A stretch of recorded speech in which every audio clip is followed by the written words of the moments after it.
الحمدللہ والصلاة والسلام علی رسول اللہ الکریم، اما بعد فاعوذ باللہ من الشیطان الرجیم، بسم اللہ الرحمن الرحیم۔ محترم ناظرین کرام، محترم بھائیوں اور بہنوں، السلام علیکم ورحمۃ اللہ وبرکاتہ۔ اللہ پاک سے دعا ہے اللہ پاک آپ تمام بھائیوں کی اور تمام بہنوں کی پریشانیاں دور فرمائے اور اللہ پاک آپ کو کامل صحت والی زندگی عطا فرمائے۔ ناظرین، آج ہم ایک نئے ٹاپک کے ساتھ، ایک نئے نسخے کے ساتھ، ایک نئی ویڈیو کے ساتھ حاضر خدمت ہیں۔ آج کا جو ہمارا ٹاپک ہے وہ ہے بچوں کا قد نہ بڑھنا۔ یہ بچوں کا قد نہ بڑھنا پیرنٹس کے لیے اور بچوں کے لیے بھی بہت تکلیف دہ چیز ہوتی ہے۔ پیرنٹس بھی اور بچے بھی ساری زندگی احساس کمتری کا شکار ہو جاتے ہیں، اور بچیاں جو ہے ان کا اگر قد نہ بڑھے، ان کا چھوٹا ہو جائے تو پھر شادیوں میں بھی، رشتوں میں بھی بہت زیادہ رکاوٹ بن جاتی ہے۔ تو بہت ساری ماؤں نے مجھ سے کہا کہ آپ اس حوالے سے بھی بات کریں۔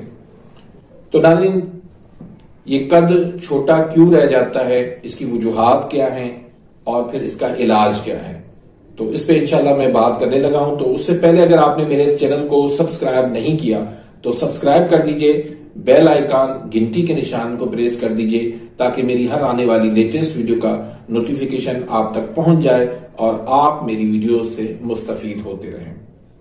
دیکھیں ناظرین، انسان کی زندگی کے لیے دو چیزیں بہت اہمیت رکھتی ہیں، ایک تو رطوبات اور دوسرا حرارت غریزہ۔ بچپن کے زمانے میں رطوبات کی ضرورت پڑتی ہے اور پھر جوانی کے بعد جو ہے وہ حرارت غریزہ کی ضرورت پڑتی ہے۔ یہی دو چیزیں ہیں، اگر ان اعتدال کے اندر رہیں تو انسان کبھی بھی بیمار نہیں ہو سکتا۔ لیکن کچھ ایسے حالات پیدا ہو جاتے ہیں کہ بچپن میں رطوبات کی ضرورت ہوتی ہے تو وہ ٹھیک طرح سے ان کو نہیں مل پاتی۔ جوانی کے اندر حرارت غریزہ کی ضرورت ہوتی ہے تو وہ مطلوبہ حرارت غریزہ ان کو نہیں مل پاتی، جس کی وجہ سے انسان جو ہے وہ مسائل کا شکار بن جاتا ہے۔ تو انسان کی جو گروتھ ہوتی ہے، جو بڑھوتری ہوتی ہے، وہ ہمیشہ رطوبات سے ہوتی ہے۔ جب مطلوبہ رطوبات اس کو ملتی رہیں تو اس کا قد بھی بڑھے گا، اس کا وزن بھی بڑھے گا، اس کے عقل، اس کے شعور کے اندر بھی بڑھوتری آتی رہے گی۔ لیکن جب رطوبات کی کمی ہو جائے تو پھر یہ گروتھ جو ہے انسان کی وہاں پر رک جاتی ہے۔ قانون مفرد اعضاء کے نظریے کے تحت، قانون مفرد اعضاء کے قانون کے تحت بچے کا اعصابی تحریک کے اندر ہونا بہت ضروری ہوتا ہے۔ بچہ جب اعصابی تحریک میں ہوگا تبھی اس کی گروتھ بنتی رہے گی، تبھی اس کی گروتھ ہوتی رہے گی۔ لیکن جب وہ اعصابی تحریک سے نکل کر عضلاتی کی طرف آتا ہے، اس کی رطوبات بند ہو جاتی ہیں، رطوبات کے اندر کمی ہو جاتی ہے، تو پھر اس کی گروتھ بھی جو ہے وہ رک ہو جاتی ہے۔ پھر اس کے ساتھ بہت سارے دوسرے مسائل بھی شروع ہو جاتے ہیں، جیسے بچے جلدی جوان ہو جاتے ہیں، بچیاں جلدی جوان ہو جاتی ہیں، ان کے پیریڈز کے مسائل شروع ہو جاتے ہیں، اور مردوں کے اندر، نوجوانوں کے اندر جریان احتلام کے مسائل شروع ہو جاتے ہیں۔ یہ صرف اسی وجہ سے کہ ان کے جو رطوبات کے دن تھے ان میں ان کو رطوبات وہ درست طریقے سے نہ مل سکی۔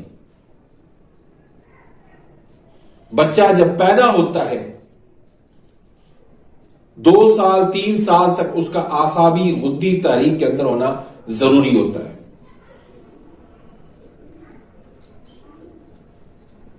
پھر اس کے بعد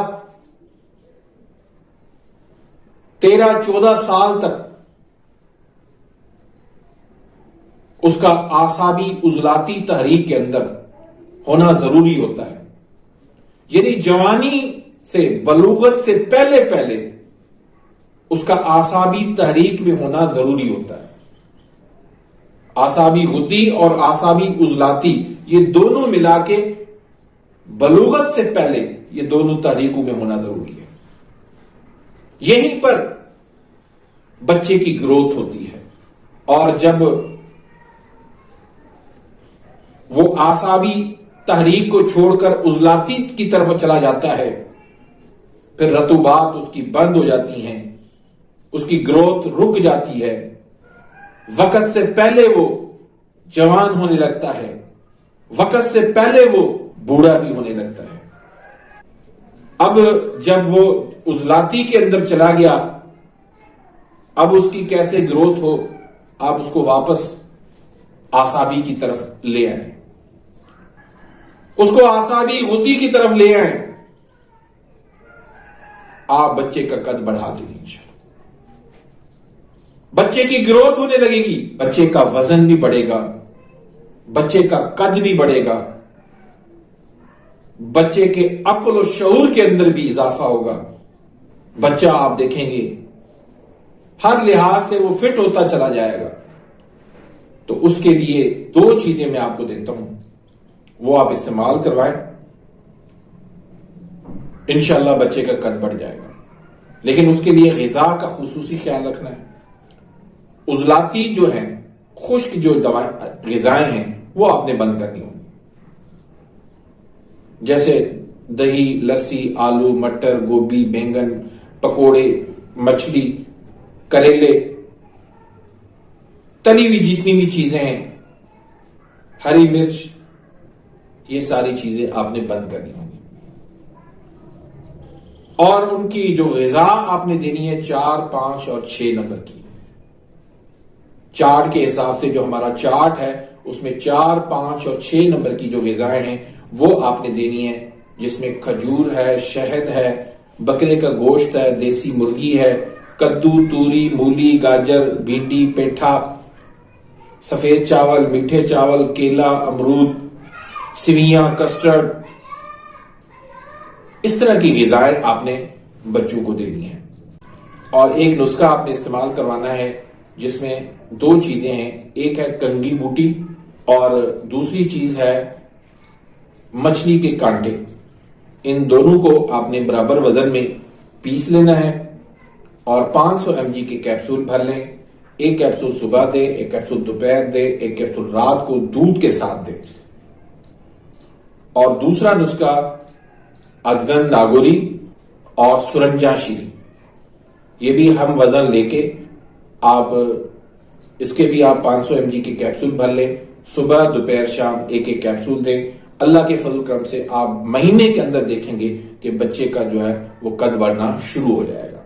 لیکن اس کے لیے جو غذا ہے اس پہ آپ نے ضرور عمل کرنا ہے. اپنی دعاؤں میں یاد رکھیے گا. ملتے ہیں انشاءاللہ نیکسٹ ویڈیو میں, تب تک کے لیے اجازت, اللہ حافظ.